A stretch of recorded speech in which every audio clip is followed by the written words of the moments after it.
Hi hello friends, welcome to Athalia Tamil. இன்றைக்கி நம்ம வீடியோவில் மிரர் ஒர்க் தான் பார்க்க போகிறோம். நான் போன வீடியோவில் இந்த மாதிரி ரவுண்ட் ஷேப் மிரருக்குலாம் எப்படி ஒர்க் பண்ணலாம் அப்படின்னு 3 டைப்பில் போட்டு காமிச்சேன். அதை நீங்கள் மிஸ் பண்ணியிருந்தீங்கன்னா நான் டிஸ்கிரிப்ஷனில் லிங்க் கொடுக்குறேன், பாருங்கள். இந்த வீடியோவில் நம்ம ஸ்கொயர் ஷேப்பும் டைமண்ட் ஷேப் மிரரும் எப்படி ஒர்க் பண்ணலாம் அப்படின்ட்டு பார்க்கலாம். அதுக்கு முன்னாடி இப்போ தான் என் சேனலை ஃபஸ்ட் டைம் பார்க்குறீங்க அப்படின்னா மறக்காமல் சப்ஸ்கிரைப் பண்ணிவிட்டு வாங்க வீடியோக்குள்ளே போகலாம். ஃபஸ்ட்டு டைமண்ட் ஷேப் மிரரில் எப்படி ஒர்க் பண்ணுறது அப்படின்னு பார்க்கலாம். பாருங்கள், இது டைமண்ட் ஷேப் மிரர் டைமண்ட் ஷேப்பில் வரைஞ்சிக்கிறேன். நம்ம மேலே த்ரெட் ஒர்க் எப்படி பண்ணுறோம் அப்படின்னா இங்கேருந்து ஆரம்பித்து பாருங்கள், இங்கே ஒரு லாக் செயின் இப்படி போட்டு இந்த மாதிரி வரும். இந்த மாதிரி நம்ம த்ரெட் ஒர்க் பண்ணுவோம். பாருங்கள், இந்த மாதிரி தான் வரும். நான் அந்த மிரர் மேலே உங்களுக்கு போட்டு காமிச்சேன் அப்படின்னா உங்களுக்கு புரியாது, அதனால் ஒரு பேப்பரில் போட்டு காமிச்சிட்டு அப்புறமா உங்களுக்கு மிரரில் போட்டு காமிக்கிறேன். பாருங்கள், இந்த ஷேப்பில் தான் நம்ம மேலே த்ரெட்டில் போட போகிறோம். பாருங்கள், நான் இங்கேருந்து ஆரம்பிக்கிறேன். எப்பயும் நீங்கள் ஆரம்பிக்கும் போது ஒரு ரிவர்ஸ் செயின் போட்டுட்டு ஆரம்பிங்க. பாருங்கள், அந்த லாங்காக இழுத்துட்டு வர செயின் அந்த மிரர் மேலேயே வரணும். நல்லா த்ரெட்டை இழுத்த மாதிரி நீங்கள் இழுத்துட்டு வரணும். பாருங்கள், ஒரு லாக் செயின் போட்டு நான் பெனில் வரைஞ்சேன் இல்லையா, அந்த மாதிரி பாருங்கள் ஷேப்பில் கொண்டு வரேன். அங்கே ஒரு லாக் செயின் போடணும். பாருங்கள், அந்த மிரர் மேலேயே ஸ்டிச்சு வரணும். பாருங்கள், இங்கே ஒரு லாக் செயின் போட்டு அப்படியே நம்ம டர்ன் பண்ணோம். அந்த ஸ்டிச் நாங்கள் லாங்காக எடுத்துகிட்டு வரோம் இல்லையா, அந்த ஸ்டிச் மிரருக்கு அடியிலையும் போயிடக்கூடாது, ரொம்ப உள்ளார தள்ளியும் வந்துடக்கூடாது. கரெக்டாக அந்த மிரர் மேலேயே வரணும்.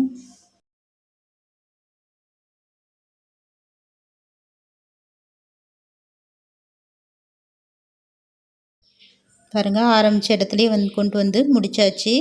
திரும்பவும் நம்ம இப்போ ஃபஸ்ட்டு ஒரு லைன் போட்டிருக்கோம் இல்லையா மேலே, அதே மாதிரியே நம்ம இன்னொன்று லைன் போடணும். இந்த மிரர் மேலே இன்னொன்று லைன் போடணும். பாருங்கள், அதே மாதிரி தான் லாக் செயின் போட்டு இந்த பக்கம் டர்ன் பண்ணி அதே மாதிரி இழுத்துட்டு வரணும்.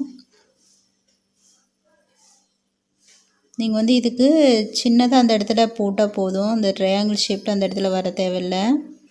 பாருங்கள், அங்கேயும் 2 லாக் செயின் போட்டு அப்படியே டர்ன் பண்ணிக்கிட்டால் போதும். இங்கே ஒரு லாக் செயின், இந்த பக்கம் ஒரு லாக் செயின் போட்டு அப்படியே நான் டர்ன் பண்ணிக்கிறேன்.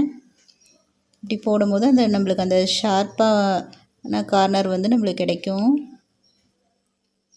பாருங்கள், 2 ரவுண்டு முடிச்சாச்சு. முடிச்சுட்டு அடுத்தது பாருங்கள், நான் நார்மலாக லாக் செயின் போடாத சுற்றி செயின் மாதிரி போட்டு வரேன். ஒரு லாங் செயின் போட்டு அப்புறம் சின்னதாக ஒரு செயின் போட்டு அப்படியே டர்ன் பண்ணிக்கிறேன். அதே மாதிரி தான் சுற்றியும் 4 பக்கமும் போட்டுறேன். பாருங்கள், லாங் செயின் போட்டு சின்னதாக ஒரு செயின் போட்டு அப்படியே டர்ன் பண்ணிக்கலாம்.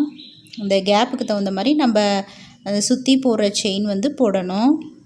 அது போட்டு முடித்த வாட்டியும் நம்ம சுற்றி அவுட்லைன் செயின் கொடுத்துக்கலாம். நீங்கள் இதே கலர் த்ரெட்டில் போட்டாலும் சரி, வேறு கலர் த்ரெட்லேயும் நீங்கள் சுற்றி செயின் ஸ்டிச் போட்டுக்கலாம். பாருங்கள், சுற்றி செயின் ஸ்டிச் போட்டு முடித்தாச்சு. நம்மளுக்கு சுற்றி 4 பக்கமும் அந்த எட்ஜஸ் தெரியக்கூடாது, அந்த மாதிரி நீங்கள் ஃபில் பண்ணணும். அடுத்தது ஸ்கொயர் ஷேப்பில் எப்படி ஃபில் பண்ணலாம் அப்படின்னு பார்க்கலாம். ஸ்கொயர் ஷேப்பில் 2 விதமாக நம்ம ஃபில் பண்ணலாம்.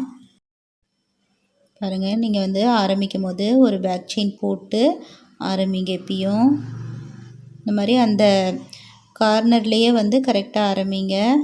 தள்ளி ஆரம்பிக்க வேணாம். நம்ம இந்த டைமண்ட் ஷேப்பில் தள்ளி ஆரம்பிச்சிடலாம், அந்த மாதிரி ஆரம்பிக்க தேவையில்லை. கரெக்டாக அந்த ஷார்ப்பான கார்னர்லேயே ஆரம்பிங்க. பாருங்கள், ஆரம்பிச்சுட்டு அப்படியே சின்னதாக ஒரு லாக் செயின் போட்டு அப்படியே டர்ன் பண்ணிக்கோங்க. இந்த மாதிரி 4 முனையிலையும் நீங்கள் லாக் செயின் போட்டு அதுக்கப்புறம் டர்ன் பண்ணுங்கள்.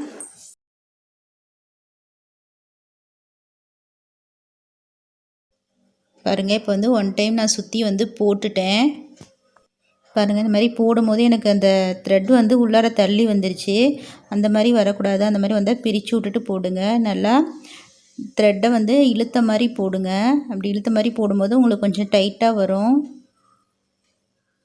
பாருங்கள், இந்த மாதிரி நவுந்து வரக்கூடாது. அப்படி நவுந்து வந்தால் நீங்கள் லாக் செயின் போட்டுட்டு அந்த இடத்துல நீங்கள் டர்ன் பண்ணும்போது லாக் செயின் போட்டுட்டு அதுக்கப்புறம் நீங்கள் டர்ன் பண்ணலாம். நம்ம ஃபஸ்ட்டு டர்ன் பண்ணோம் இல்லையா, அந்த மாதிரி உங்களுக்கு கரெக்டாக வந்தது அப்படின்னா நீங்கள் லாக் செயின் போடாதையே அப்படியே ஒரு 3 அல்லது 4 சுற்று சுற்றி போட்டால் உங்களுக்கு அது ஃபுல்லாக கவர் ஆயிரும்.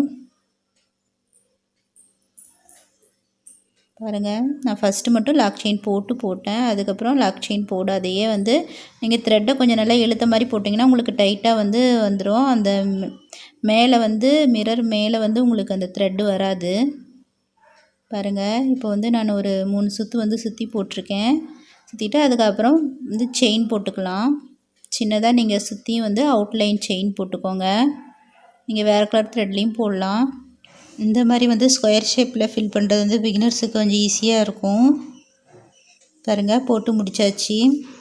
அடுத்தது வந்து இன்னொன்று டைப்பில் எப்படி நம்ம ஃபில் பண்ணுறது அப்படின்னு பார்க்கலாம். இந்த வந்து கொஞ்சம் பெரிய மிரராக எடுத்திருக்கேன். பாருங்கள், இது வந்து 4ஆக நம்ம வந்து பிரிச்சுக்கணும். அதாவது ஒரு எட்ஜும் வந்து பாதியிலேருந்து ஸ்டிச் வரணும். பாருங்கள், ஆரம்பிக்கும் போது ஒரு பேக் செயின் போட்டுட்டு பாருங்கள், அந்த பாதியில் வந்து ஆரம்பிக்கிறேன். அந்த எட்ஜஸில் பாதியில் ஆரம்பிக்கிறேன். இந்த மாதிரி அந்த ட்ரையாங்கிள் ஷேப்லேயே வந்து நம்மளுக்கு அந்த ஸ்டிச்சஸ் வந்து வரும். 3 or 4 ஸ்டிச்சஸ் வந்து நம்மளுக்கு வரும். பாருங்கள், ஒவ்வொரு டைமும் நம்ம லாக் செயின் போட்டுட்டு அதுக்கப்புறம் டர்ன் பண்ணணும்.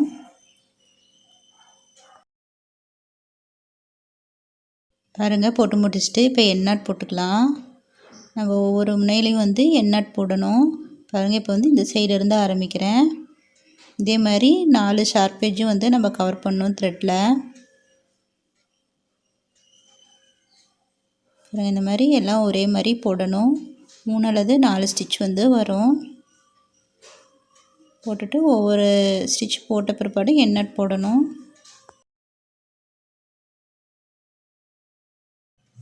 பாருங்கள், போடும்போது அந்த சின்னதாக ஒரு லாக் செயின் போடுறோம் இல்லையா, அந்த லாக் செயின் வந்து நம்ம லாங்காக போட்ட செயினுக்கு நேராகவே அதுக்கு கீழேயே வந்து போடணும். பாருங்கள், அது நேராக ஒரே லைன்லேயே வந்து அந்த லாக் செயின் வந்து போடணும். பாருங்கள், எண்ணாட் போடும்போது இப்படி நம்ம ஒரு லூப் எடுக்கிறோம். அப்புறம் அடியிலேருந்து இன்னொன்று லூப் எடுக்கிறோம். எடுத்துட்டு இன்னொன்று லூப்பை வந்து நம்ம அந்த நீடியில் பிடிச்சிட்டு கீழே உள்ள த்ரெட்டை மட்டும் இழுக்கணும். மேலே நீடிலையும் சேர்த்து வந்து இழுக்கக்கூடாது.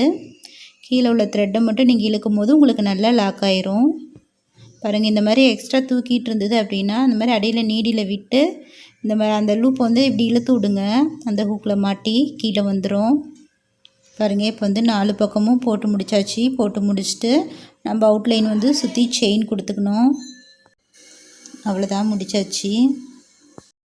பாருங்கள், இன்றைக்கி நம்ம 3 விதமாக மிரர் வந்து ஃபில் பண்ணியிருக்கோம்.